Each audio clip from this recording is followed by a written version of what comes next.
Monday morning from 6. BBC 5 Live. This is Robbie Savage's Premier League Breakfast.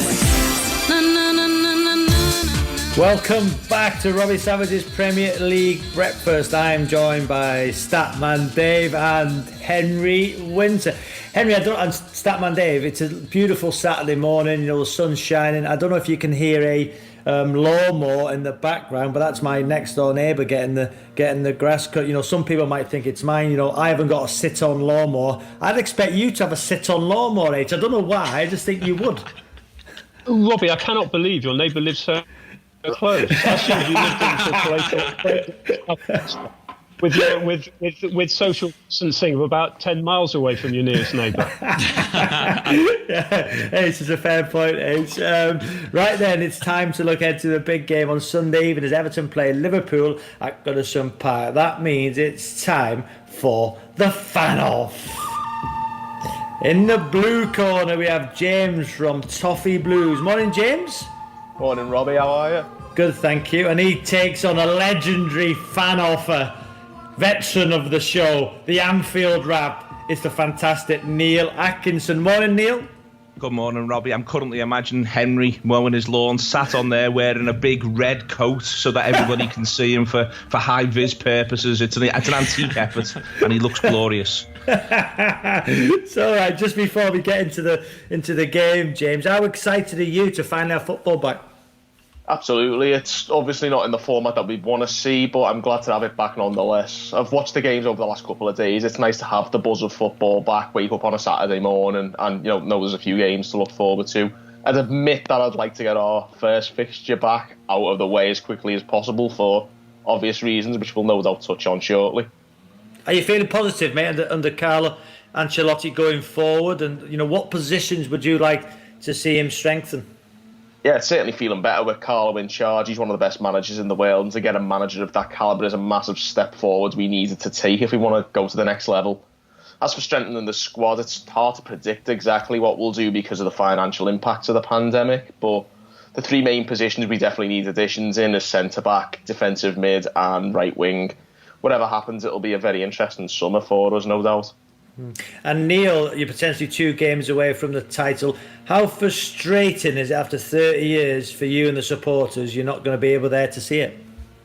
It is frustrating. There's no bones about that. It doesn't feel great. It would be better if we could all sort of congregate and just be in Anfield. You know, the ideal is to win it at Anfield. It always has been. So losing that's a real blow.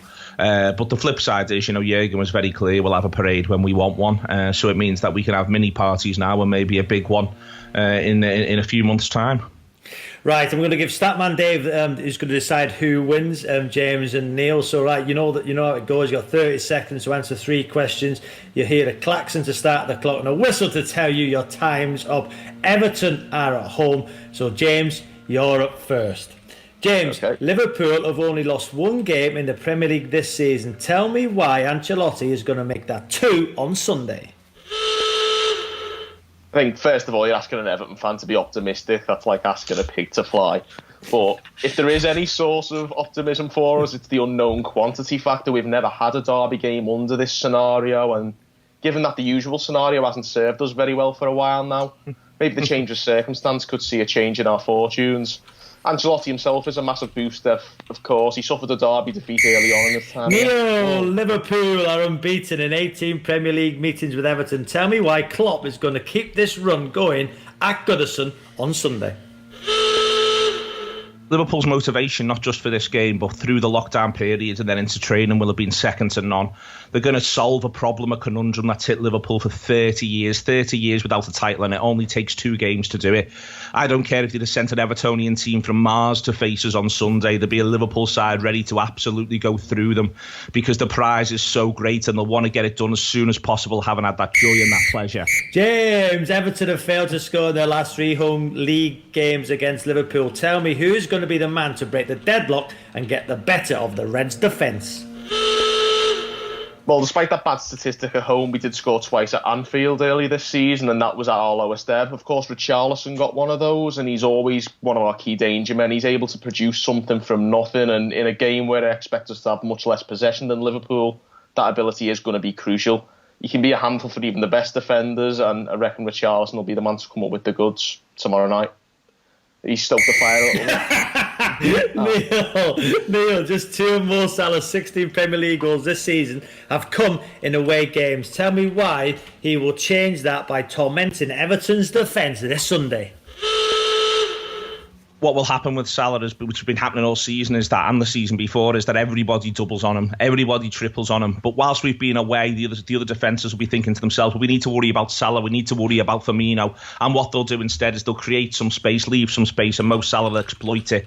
And again, he looks in absolutely fantastic shape, and he'll be ready to do what's needed to be done for 30 years, and he's going to do it on Sunday night. Oh, James, Carlo Ancelotti is one of only 3 managers to have won the Champions League 3 times. Tell me why he is a better manager than Jurgen Klopp. Oof. Well, for starters, as I said before, he's a proven winner. He's actually won the domestic title in 4 of the Big 5 leagues. And even when he didn't in Spain, he won a Champions League with Madrid en route to that title. He knocked Jurgen Klopp's team out of the competition.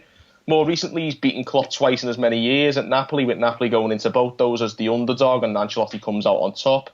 And to sum it up, Carlo's 16 major honours to Klopp's 6. Oh, Neil, Jurgen Klopp won Liverpool's 6th Champions League and has you on the verge of winning the Premier League title. Tell me why he's a better manager than Carlo Ancelotti. If I'd have been James there, I would have just said that Carlo was seen in Bootle Strand and then hummed Z cars for the next 27 seconds. But the reality is that Jurgen at the minute is a better manager than Carlo Ancelotti. And that's the key thing in the present tense. He's got that Champions League under his belt. Liverpool are going to do back-to-back seasons, 97 points and over 100 points. Carlo's been absolutely fantastic. He's a great man. But Jurgen right now is the man. He is the man for this time. Oh, before we go to Dave's decision... Come on then, James, score prediction, please. I'm going to be as optimistic as realistically possible in this current climate. I think I did a score prediction on our channel the other day and went with a 1-1 draw, which is probably the most optimistic he'll get out of the typical Evertonian right now. So I'll stick to my guns and go for a 1-1. Neil? 3-1 Liverpool. I think it'll be harder than people think, but I think Liverpool will finish both halves stronger and we'll find the goals in those periods. Right, and now it's time for Statman Day with the decision, the big one. Great to hear fans on the show. It's amazing to speak to you both, James and Neil. Come on, Statman Dave. It's a tough one. I think James' finishing was poor, though. Too early, too late in other instances. So unfortunately, I'm going to have to give it to Neil again. Just to note, Carlo Ancelotti is a better manager than Jurgen Klopp. 3 Champions League. Only 3 managers have done that, Neil, just to let you know. I'm all right, Dave, with this title, and I'll just take that one and I'll get off on my way. So don't worry about us, Dave. But listen, guys, thanks so much. Enjoy watching the game. Thanks for joining us. Brilliant stuff. Thanks a lot, Robbie. Thanks for having us. Cheers, guys. Right then, time.